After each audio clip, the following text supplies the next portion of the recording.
Military update news, U.S. military options on North Korea very ugly. Despite new threats from the Trump administration, the U.S. still has no real, practical military option on North Korea, analysts say.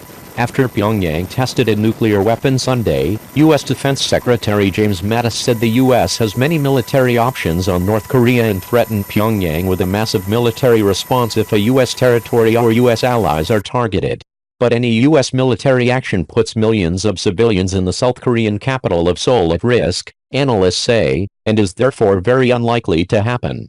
We always have military options, but they're very ugly, said Mark Hertling, a retired U.S. Army general and CNN military analyst. Weapons pointed at Seoul.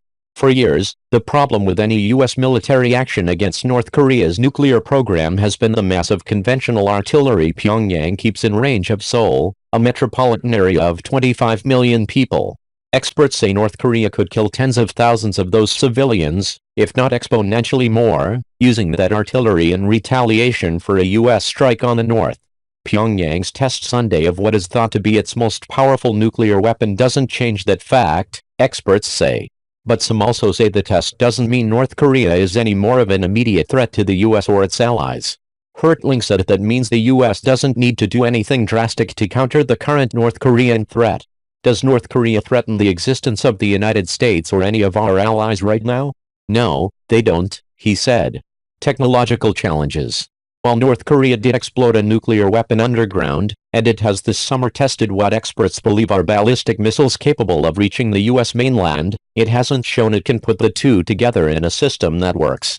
A successful test means they can build a weapon, not that they have any ready for immediate use, said Carl Schuster, a former director of operations at the U.S. Pacific Command's Joint Intelligence Center. But others have cautioned that the Kim Jong-un regime must be taken at its word because no one can be certain they have a nuclear-tipped missile that works until they actually try to hit something with one. If you attack them after they have the nuclear weapons, it's not a preventive war. It's just a plain old nuclear war, Jeffrey Lewis, a non-proliferation expert at the Middlebury Institute of International Studies James Martin Center for Non-Proliferation Studies, said on a recent podcast. Bruce Bennett, a senior researcher at the RAND Corporation who specializes in North Korea, said letting Pyongyang develop a working nuclear-tipped missile leaves the U.S. open to a kind of nuclear blackmail. North Korea might tell the United States to not send conventional forces to South Korea, threatening to detonate nuclear weapons on U.S. cities if the U.S. does send those forces, Bennett said. What would be needed for strike? Even if that's a possibility, analysts say the U.S. is in no position right now to wage the kind of military campaign that could bring battlefield success on the Korean peninsula. It would need weeks, if not months, to get needed additional troops and equipment to the region. Those would include aircraft such as B-2 and B-52 bombers that would operate out of the U.S. Air Force Base on Guam, and F-22 stealth fighters would be part of any first strike, experts say. Additional warships and submarines equipped with Tomahawk missiles would be needed to suppress North Korean air defenses so the bombers could operate, they say. And then ground troops would be needed in far greater numbers that are now available to take control of sites inside North Korea where nuclear weapons might survive a first strike. No additional forces are present, Schuster said Monday. But the U.S. does have the forces such as the THAAD and Aegis missile defense systems in place to protect South Korea and Japan from a North Korean first strike, Hertling said. And that means there's still time to get diplomacy to work, he said. We're still controlling the clock here. It's within our ability to keep the initiative, he said. CNN's Josh Berlinger, Ben Westcott and Zachary Cohen contributed to this report. These sanctions will cut deep, and in doing so will give the North Korean leadership a taste of the deprivation they have chosen to inflict on the North Korean people. Sanctions in the wake of North Korea's alarming progress in its nuclear and missile programs. Kim Jong-un launching a second intercontinental ballistic missile just 9 days ago, a missile potentially capable of reaching as far as the eastern U.S. It is now Secretary of State Rex Tillerson's mission as he travels across the region to ensure all parties, especially China, adhere to the sanctions in hopes North Korea finally comes around. Well, the best signal that North Korea could give us that they're prepared to talk would be to stop these missile launches. We've not had an extended period of time where they have not taken some type of provocative action by launching ballistic missiles.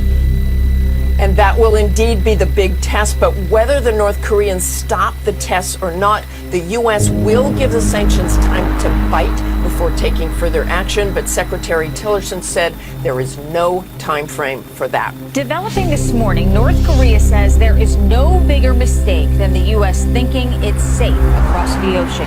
National Security Advisor H.R. McMaster says President Trump has been briefed on military options regarding North Korea. It's an incredibly strong day for the United States. It's a strong day for the United Nations. It's a strong day for the international community that wanted to send a message to the North Korean regime that we were done. The time of talking is over. We made that very clear on Monday, and the time for action has happened, and now it's time for North Korea to decide where they're going to go.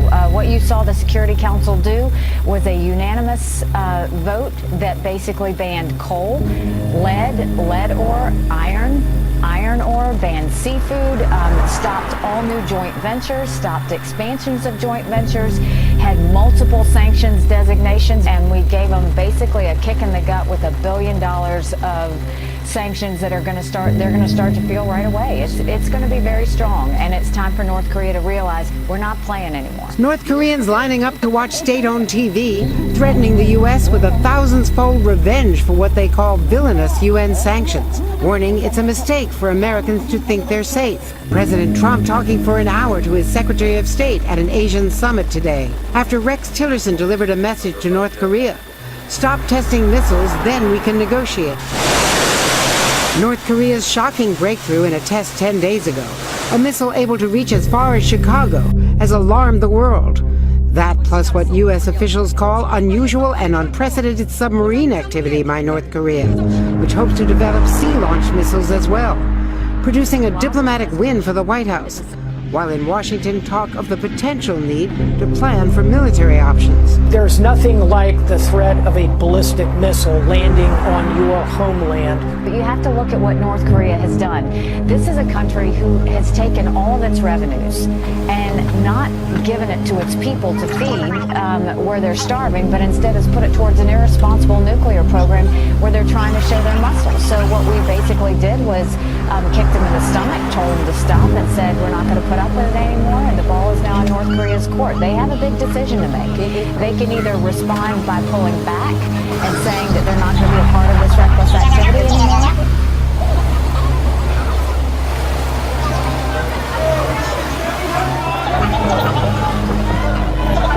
조선의 핵보위가 미국이 떠드는 것처럼 세계적인 위협으로 되는가, 아니면 미국에 한한 위협으로 되는가, 이에 대한 입장을 먼저 밝혔습니다. 그리고 조선반도의 핵 문제의 근원, 조선반도 정세교파의 근원이 바로 미국에 있다는 입장을 먼저 밝혔습니다.